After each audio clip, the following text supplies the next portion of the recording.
আগামী দিনগুলো আসলে সম্পূর্ণই একটা বিজ্ঞান নির্ভর প্রযুক্তি নির্ভর পৃথিবীতে আমরা প্রবেশ করতে যাচ্ছি, যে আপনারা নিজেরা টিকা নেবেন এবং অন্যদের টিকা নিতে উৎসাহ দেবেন। যে আপনারা যদি এখন টিকা না নেন, আগামী বছর কিন্তু আসলে এই টিকাটা আর আপনাদের দেওয়া হবে না।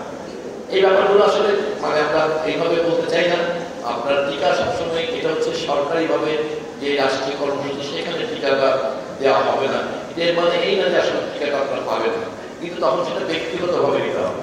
এই যে সরকারিভাবে বিনামূল্যে যে টিকাদান কর্মসূচি, সেটা তখন আসলে 1 বছরের নিচে নেমে যাবে, নিশ্চিতভাবে টিকাটা অ্যাভেলেবল হবে। এটা প্রায় 100 বছর পরে, মানে টাইফয়েডের টিকা প্রায় 110-20 বছর যাবত চলতে চলতে আজকের এই টিকাদানটা, যেটাকে আমরা বলছি টাইফয়েড কনজুগেট ভ্যাকসিন, এই টিকাটাতে আসতে প্রায় 100 বছর লেগেছে, মানে গবেষণায় দীর্ঘ সময় বিভিন্ন ধরনের টিকা। এটা যথেষ্ট কার্যকর নিরাপদ আপনাদেরকে বলা হয়েছে। আমরা আসলে এই বিষয়গুলো আপনাদের আপনাদের যে মেধা, আপনাদের যে সাহস, এটার জন্য আসলে টিকার বিষয়ে আপনাদের ব্যাখ্যা করা দরকার বলে মনে করি না। আশা করবো আপনারা নিজেরা যেটা বলছি, যে আপনারা নিজেরা টিকা নেবেন এবং অন্যদের টিকা নিতে উৎসাহ দেবেন। আর এই ব্যাপারটা যেটা আমাদের বারবার বলার চেষ্টা করছি, আপনি খুব বিজ্ঞানী হবেন, এটা ঠিক। আসলে সবাই আসলে চিকিৎসক হতে পারেন, ডাক্তার, ইঞ্জিনিয়ার অথবা এই ধরনের ফিজিক্স, MBA, এই জায়গাটা আসলে আপনাদের মধ্যে মেধাবী মানুষদের আসলে একটু চিন্তার ক্ষেত্রে বিজ্ঞানী হওয়ার চিন্তাটা শুরু করা দরকার ছিল। বাংলাদেশে এটা সীমাবদ্ধ সুযোগ, কিন্তু তারপরও আসলে এই দেশেও এবং পৃথিবীর বিভিন্ন জায়গায় আসলে আগামী দিনগুলো আসলে সম্পূর্ণই একটা বিজ্ঞান নির্ভর প্রযুক্তি নির্ভর পৃথিবীতে আমরা প্রবেশ করতে যাচ্ছি।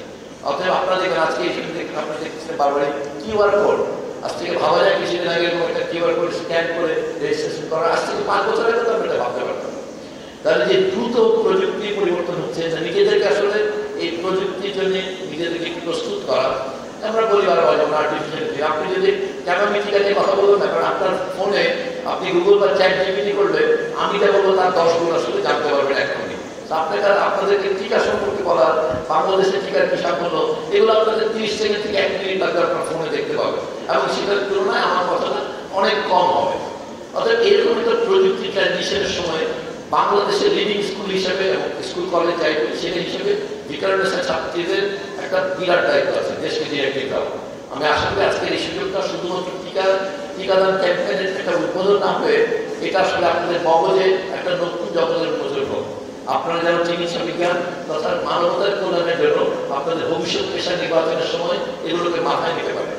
মানে শুধু টিকাদানের একটা উদ্বোধন অনুষ্ঠান না, এটা আপনাদের একটা ভবিষ্যৎ পেশা নির্বাচনের ক্ষেত্রে, আপনাদের ভবিষ্যৎ জীবন নির্ধারণের ক্ষেত্রে, অনেক মানুষের কল্যাণ যেখানে, সেই দিকে আপনারা কাজ করবেন।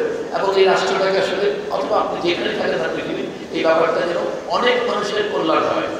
কারণ একটা জিনিস মনে রাখা দরকার, যে আপনাদের যে গিফটেড ব্রেইন, আমরা সবাই মনে করি যে আমাদের যে মেধাটা দেওয়া হয়েছে, এই মেধার একটা দায়িত্ব বর্তায়। কিন্তু দেশের মেজরিটি মানুষ তো আপনাদের মতো মেধাবী না, আপনাদের মতো মেধাবী না, যেহেতু মেধা বেশি থাকার দায়িত্বটা হচ্ছে এই মেধাটা কত বেশি মানুষের কল্যাণে আপনারা ব্যবহার করবেন। অতএব এইটা শুধুমাত্র আমার নিজের পেশা অথবা আমার নিজের অর্জনের জন্য না করে, আপনার মেধাটা যখন 18 কোটি মানুষের কল্যাণে অথবা 800 কোটি মানুষের কল্যাণে ব্যবহার করবেন, তখনই এটা আসলে অ্যাপ্রোপ্রিয়েট রিটার্ন হবে, এই মেধার প্রতি সত্যিকারের প্রতিদান হবে। তা আপনাদের সবাইকে আজকের এই টাইফয়েড টিকাদান ক্যাম্পেইন 2025-এর শুভোদ্বোধন ঘোষণা করছি, এবং আপনাদের মগজে বা পৃথিবীর মানুষের জন্য যেন মহৎ কাজের উন্মাদনা তৈরি হয়, অনেক বেশি আবেগ তৈরি হয়, সেটার জন্য আপনাদেরকে অনুরোধ জানাচ্ছি। আপনাদের জন্য আপনার শুভকামনা রইল।